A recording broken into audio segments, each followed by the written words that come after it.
Nagpur railway स्टेशनवरनं Gondwana एक्सप्रेसच्या general कोचमध्ये सापडलेल्या गांजाच्या बॅगमुळे railway पोलिसांना मोठ्या अंमली पदार्थ तस्करी प्रकरणाचा सुगावा लागलाय।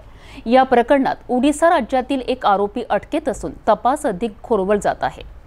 29 मे 2025 रोजी रेल्वे पोलीस ठाणे नागपूर यांनी मोठी कारवाई करत 8 किलो 55 ग्राम गांजा आणि एक मोबाईल असा एकूण 1,28,250 रुपयांचा मुद्देमाल हस्तगत केला आहे।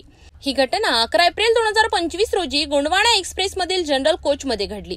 बाकड्याखाली एका निळ्या रंगाची बेवारस बॅग सापडली। पोलिसांनी बॅगची तपासणी केली असता यामध्ये गांजा आणि एक साधा मोबाईल आढळून आला।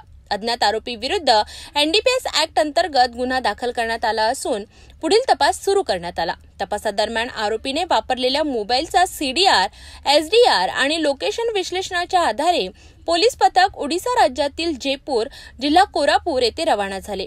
तेथे डवरी कृष्णा वीर प्रकाश शर्मा वय वर्ष 49 या संशयित इसमाला ताब्यात घेण्यात आले। चौकशीत त्याने गुन्ह्याची कबुली दिली। त्यानंतर त्याला नागपूर येथे आणून अटक करण्यात आली।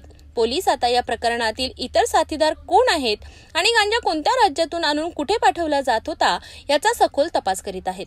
ही कारवाई पोलीस अधीक्षक मंगेश शिंदे यांच्या मार्गदर्शनाखाली अपर पोलीस अधीक्षक दत्ताराम राठोड, उपविभागीय अधिकारी पांडुरंग सोनवणे आणि प्रभारी पोलीस निरीक्षक गौरव गावंडे यांच्या नेतृत्वात सहाय्यक पोलीस निरीक्षक नीलम डोंगरे, पोलीस अंमलदार पुष्पराज मिश्रा, संजय पटले, किशोर ईश्वर, अजहर अली आणि पोलीस कॉन्स्टेबल रोशन मोगरे यांनी केली आहे। रेल्वे मार्गांचा वापर करून अंमली पदार्थांची वाहतूक करणाऱ्या टोळ्यांना आळा बसवण्याचे काम नागपूर रेल्वे पोलिसांनी पुन्हा एकदा केले आहे।